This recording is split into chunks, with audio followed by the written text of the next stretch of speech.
اعوذ باللہ من الشیطان الرجیم بسم اللہ الرحمن الرحیم والنازعات غرقا والناشطات نشطا والسابحات سبحا فالسابقات سبقا فالمدبرات امرا یوم ترجف الراجفہ تتبعها الرادفہ قلوب یومئذ واجفہ ابصارها خاشعہ۔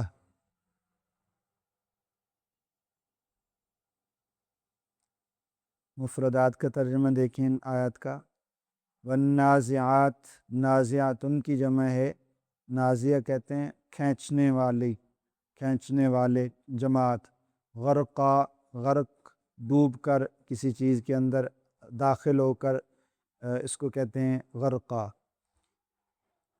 والناشطات، ناشطات ناشطہ کی جمع ہے، اور ناشطہ کہتے ہیں آسانی کے ساتھ گرا کھولنے والے، ویسے اس کو کہتے ہیں جیسے گانٹھیں نہیں لگی ہوئی کپڑے کی یا رسی کی، اس کو کھولنے والے کو کیا کہتے ہیں؟ ناشطات کہتے ہیں۔ نشطہ، یہ نشطہ کا مطلب ہے گرہیں یا نکالنا، یہ دونوں معنی، یعنی کھولنے والے۔ والسابحات، سابحات ان کی جمع ہے، سابحہ کہتے ہیں تیرنا، تیرنے والی جماعت۔ سبحہ اس کا معنی تیرنا ہوتا ہے، والسابحات سبحہ۔ فالسابقات، سابقات سبقت سے، سبقت کا مطلب ہے آگے بڑھنا، دوسروں سے آگے بڑھ کر لے جانا یا تیزی سے آگے بڑھنا۔ سبقہ، سبقہ وہ دونوں کا معنی وہی ہے، سبقت کرنا، آگے بڑھنا۔ فالمدبرات، مدبرات ان کی جمع ہے، یہ انتظام کرنے والوں کو کہتے ہیں، انتظام کرنے والی جماعت۔ فالمدبرات تدبیر کرنے والے، انتظام کرنے والے۔ امرا کام کو کہتے ہیں۔ یوم دن، ترجفو، ترجفو کا مطلب ہوتا ہے کانپنا، ہلنا کسی چیز کا۔ راجفہ، ترجف الراجفہ، دونوں کا مادہ ایک ہے، انہیں دونوں رجف سے ہے۔ رجف کا مطلب ہے کسی چیز کو کانپنے لگ جانا، ہلنے لگ جانا زور سے، راجفہ ہلنے والی، کانپنے والی۔ تتبعها الرادفہ، تابع ہونا کہتے ہیں کسی چیز کے پیچھے آنا، تو اس کو کہتے ہیں تابع، یعنی عربی زبان میں، کہ فلاں چیز دوسروں کے تابع ہے، تابع فرما بردار ہے، اس کے پیچھے آنے والی چیز ہے۔ تو رادفہ کہتے ہیں بعد میں آنے والی، یعنی پہلے کے بعد ردیف، جیسے کہتے ہیں کہ ایک کے بعد دوسری چیز کو آنا، اس کو رادفہ کہتے ہیں۔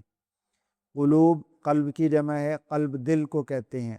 قلوب کئی دل۔ یوم اذن، یوم دن کو کہتے ہیں، اور از اس دن، اس دن، یہ یوم اذن پورے کا ترجمہ ہو جائے گا اس دن۔ واجفہ، واجفہ یعنی اس کا معنی ہوتا ہے لرزنا، کانپنا، یعنی خوف زدہ ہونا جس کو کہتے ہیں، واجفہ وہ مطلب ہے۔ ابصارها، ابصار بصر کی جمع ہے، بصر نگاہ کو کہتے ہیں، آنکھ کو کہتے ہیں بصر۔ ابصار جمع ہو جائیں گی، یعنی کئی آنکھیں۔ خاشعہ، خاشعہ معنی جھکی ہوئی ہوں گی، خشوع خضوع اسی وجہ سے اس کو کہتے ہیں، اس میں خشوع میں انسان جھکا ہوتا ہے، اپنے آپ کو جھکا کے رکھتا ہے، اس کو خشوع کہتے ہیں۔ خاشعہ وہ جھکی ہوئی۔ مکمل ترجمہ دیکھیں۔ قسم ہے ان فرشتوں کی جو سختی سے اندر داخل ہو کر روح کھینچتے ہیں۔ والنازعات غرقا، قسم ہے ان فرشتوں کی جو ڈوب کر سختی سے کھینچنے والے ہیں۔ نزع، یعنی اسی کو کہتے ہیں نزع کی حالت ہوتی ہے، جیسے کہتے ہیں نزع، تو والنازعات غرقا، سختی سے کسی چیز کو کھینچنے والے۔ تو قسم ہے ان فرشتوں کی جو ڈوب کر سختی سے روح کھینچتے ہیں۔ والناشطات نشطا، اور قسم ہے ان فرشتوں کی جو نرمی سے گرہیں کھولنے والے ہیں۔ والسابحات سبحا، اور قسم ہے ان فرشتوں کی جو تیرتے ہوئے جاتے ہیں۔ والسابحات سبحا، فالسابقات سبقا، پھر جلدی سے آگے بڑھتے ہیں۔ فالسابقات سبقا، تیزی سے آگے بڑھتے ہیں، فالمدبرات امرا، پھر وہ کام، وہ حکم کو کا انتظام کرنے والے ہوتے ہیں، فالمدبرات امرا، پھر وہ حکم کا انتظام کرنے والے ہوتے ہیں، یعنی اس کو پورا کرنے والے ہوتے ہیں۔ یوم ترجف الراجفہ، جس دن ہلانے والے آ جائے گا، ہلا ڈالے گی، ترجف الراجفہ، جس دن ہلانے والی یا کانپنے والی کانپے گی، تتبعها الرادفہ، اس کے پیچھے آئے گی پیچھے آنے والی، تتبعها الرادفہ، اس کے پیچھے آئے گی، یعنی ایک اور ہلانے والا جھٹکا آئے گا، تتبعها الرادفہ۔ قلوب یومئذ واجفہ، اس دن دل ڈرے ہوئے ہوں گے، لرز رہے ہوں گے، قلوب بہت سے دل اس دن لرز رہے ہوں گے، ابصارها خاشعہ، اور بہت سی آنکھیں جھکی ہوئی ہوں گی۔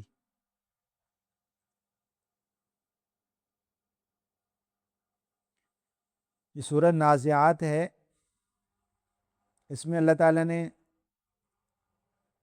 قیامت کے متعلق جو چل رہا ہے مضمون، جیسا کہ سورہ نبا کے آخر میں بھی اسی چیز کا تذکرہ چل رہا تھا کہ قیامت کیسے آئے گی، وہاں حشر کے چند چیزوں کو ذکر کیا، یہاں قیامت کی ابتدا کیسے ہوگی اور انسان کی موت کیسے آتی ہے، ان مضامین کو بیان کیا ہے۔ درمیان میں حضرت موسیٰ علیہ السلام کا قصہ بھی بیان کیا ہے، پھر آخرت کے احوال بیان کیے ہیں۔ یعنی اس صورت کا جو بنیادی مضمون ہے وہ آخرت ہی ہے، کہ آخرت کے احوال، قیامت کے احوال، قیامت کیسے قائم ہوگی اور اس دن کیا کیفیات ہوں گی، ان کو ذکر کرنا مقصود ہے۔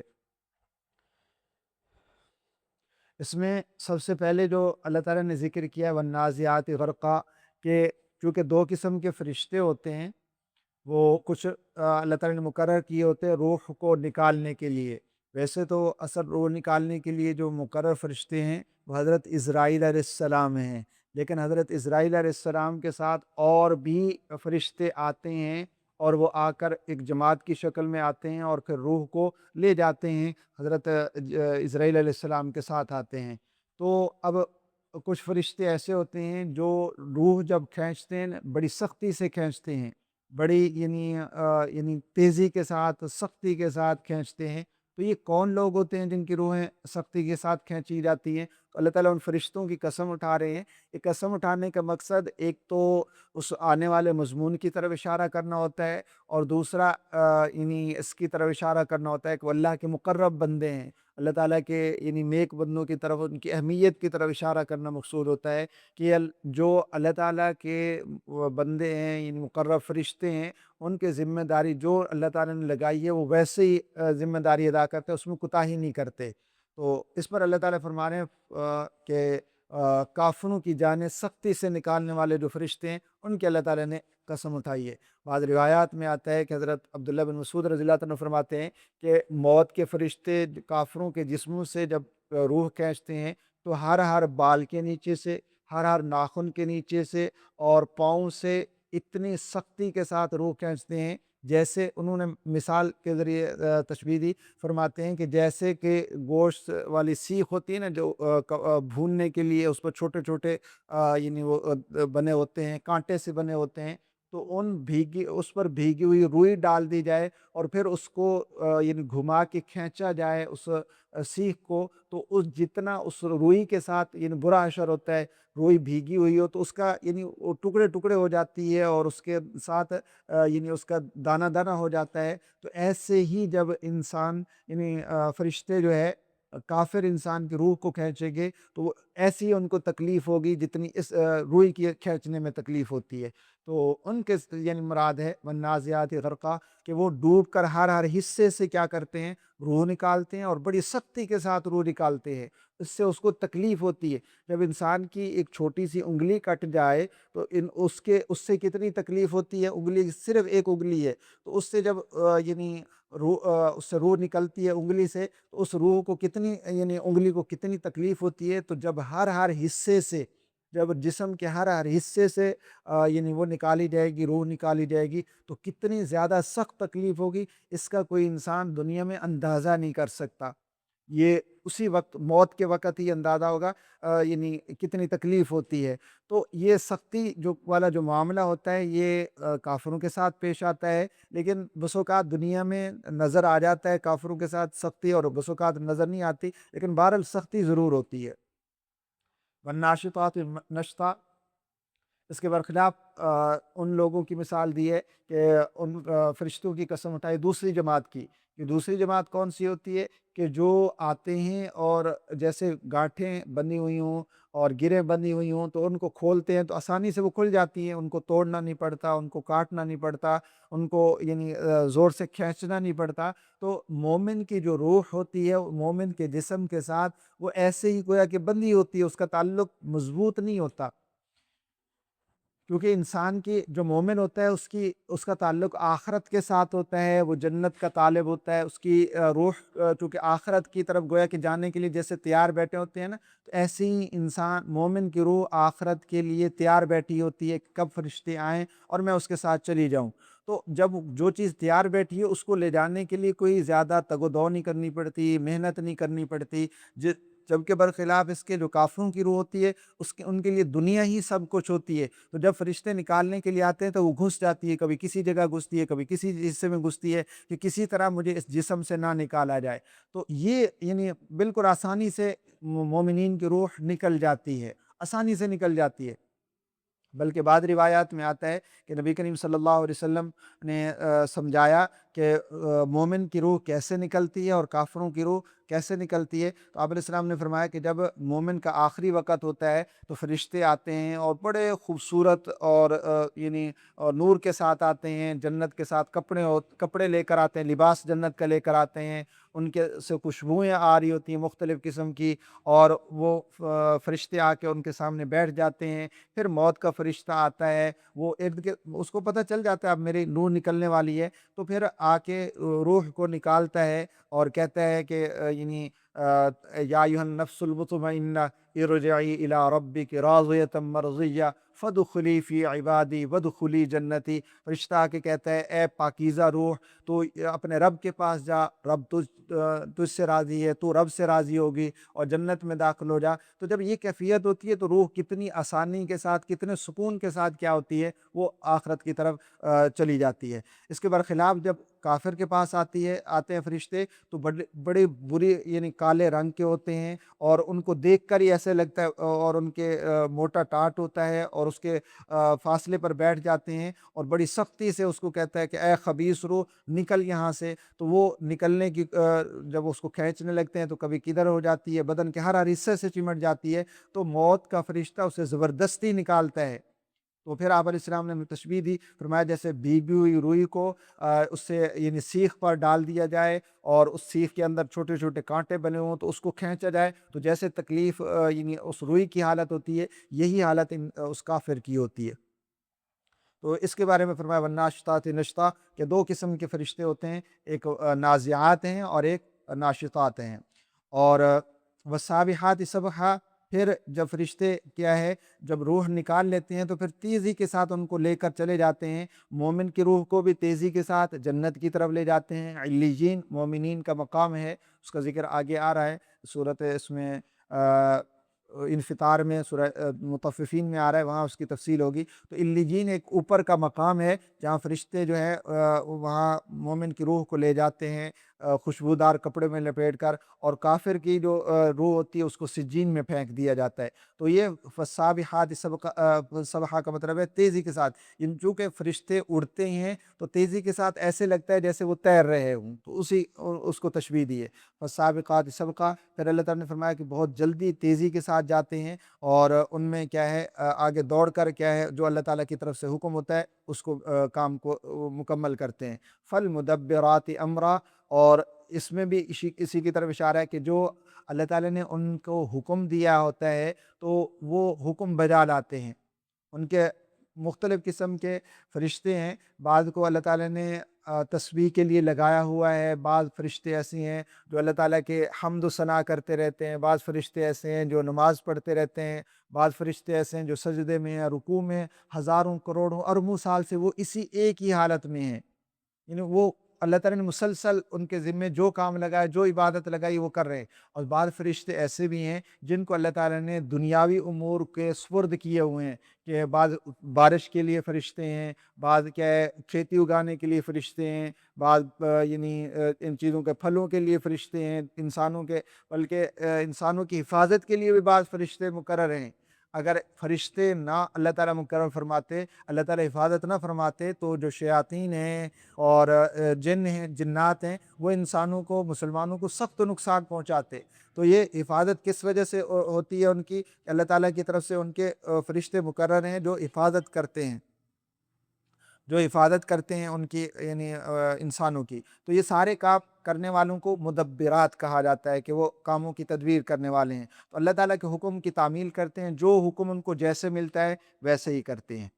تو یہ شروع میں یعنی فرشتوں کے بارے میں چند چیزیں بتلائیں۔ اس کے بعد اللہ تعالیٰ نے فرمایا یوم ترجف الراجفہ، کہ جس دن لرزنے والے خوب لرز اٹھے گی، یعنی کانپنے والی چیز کانپ اٹھے گی۔ یعنی اس سے مراد زمین کا زلزلہ ہے، جیسے کہ میں نے پہلے بھی بتلایا تھا کہ یا ایھا الناس اتقوا ربکم ان زلزلۃ الساعۃ شیء عظیم، اے لوگو اللہ سے ڈرو، اور زمین کا جب زلزلہ آئے گا، قیامت کا زلزلہ آئے گا، تو وہ بہت بڑی عجیب چیز ہوگی۔ ان زلزلۃ الساعۃ شیء عظیم، کہ بڑی عجیب چیز ہوگی۔ اور اس دن کی اللہ تعالیٰ نے کیفیت بھی بتلائی ہے، سورہ حج کے شروع میں ہے یہ کہ جس دن کیا ہوگا، وَتَرَى النَّاسَ سُكَارَىٰ وَمَا هُم بِالسُّكَارَىٰ، ایسے لگے گا کہ لوگ نشے کی حالت میں ہیں۔ تو اس دن زمین کا جو زلزلہ آئے گا، دو قسم کے زلزلے آئیں گے، اللہ تعالیٰ نے دونوں کا ذکر کیا۔ ایک پہلا زلزلہ آئے گا اور اس میں ہر چیز ہل جائے گی، تمام مخلوقات بے ہوش ہو کے ختم ہو جائیں گی۔ اور پھر اس کے بعد دوسرا زلزلہ آئے گا،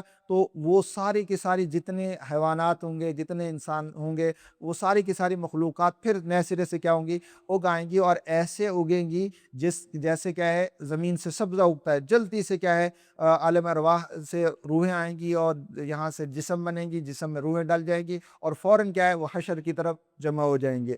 تو یہ دوسرا ہے، اس کو اللہ تعالیٰ فرما رہے ہیں یوم ترجف الراجفہ تتبعها الرادفہ، کہ جب یعنی ہلا ڈالنے والی آئے گی، زمین ہل جائے گی، اور پھر اس کے بعد دوسرا زلزلہ آئے گا، دوسرا نفخہ دوسرا سور پھونکا جائے گا، جس کا ذکر سورۃ نبا میں بھی گزر چکا۔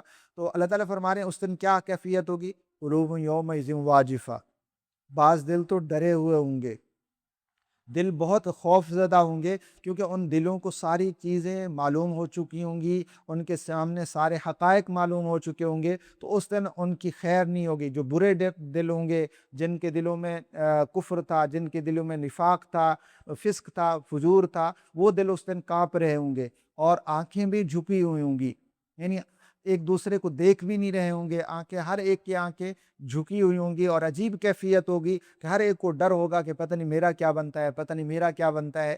اب صلی اللہ علیہ وسلم نے ایک روایت میں بیان کیا حضرت عائشہ رضی اللہ عنہ سے، کہ یعنی قیامت کے احوال بیان کرتے ہوئے فرمایا کہ عائشہ، اس دن کسی انسان کے جسم پر ایک ذرہ بھی لباس نہیں ہوگا، کسی قسم کا لباس نہیں ہوگا۔ تو حضرت عائشہ رضی اللہ عنہ نے حیران ہو کے پوچھا یا رسول اللہ، اس دن یہ کیفیت ہوگی تو وہاں پر ایک دوسرے سے شرم نہیں آئے گی کہ ہم کیسے ایک دوسرے کے سامنے بے لباس ہوں گے؟ تو نبی علیہ السلام نے فرمایا کہ اے عائشہ، اس دن ایک دوسرے کو کسی کا خیال ہی نہیں ہوگا کہ میرے ساتھ کون ہے، ایک دوسرے کی طرف نگاہ بھی نہیں پڑے گی۔ اتنی انسان کی اپنی کیفیت یہ ہوگی، اپنے نفس و نفسی کا یہ عالم ہوگا کہ انسان کو یہ پرواہ بھی نہیں ہوگی کہ لوگ کیسے ہیں، کس حالت میں ہیں، اس کو صرف اپنی پڑی ہوگی کہ میرا کیا بنتا ہے، میں کیسے اللہ کے سامنے جواب دوں گا۔ تو دل اتنے ڈرے ہوئے ہوں گے، آنکھیں خوف کی وجہ سے جھکی ہوئی ہوں گی، نظر اٹھا کے دیکھنے کی یعنی طاقت نہیں ہوگی۔ وجہ کیا ہے؟ کہ وجہ یہی ہے کہ وہ قیامت کا دن ہوگا، وہ خوف کا عالم ہوگا، اس عالم میں کسی کو کسی کی پرواہ نہیں ہوگی۔ جیسا کہ آگے صورت اس میں ابس میں، اس سے اگلی صورت میں بھی قیامت کے منظر کشی کی ہے، تو وہاں پر فرمایا یوم یفر المرء من اخیہ وامہ وابیہ، تو وہ ایسا دن ہوگا کہ باپ، بیٹا، بھائی، بہن، ماں، بیٹا، کوئی کسی کے کام نہیں آگے، ایک دوسرے سے دور ہو رہے ہوں گے کہ ہمیں کوئی نیکی نہ مانگ لے۔ تو یہ کیفیت کی ہوگی۔ تو اس کے بارے میں اللہ تعالیٰ نے ذکر فرمایا قلوب یومئذ واجفہ، اس دن دل ڈرے ہوئے ہوں گے اور آنکھیں جھکی ہوئی ہوں گی۔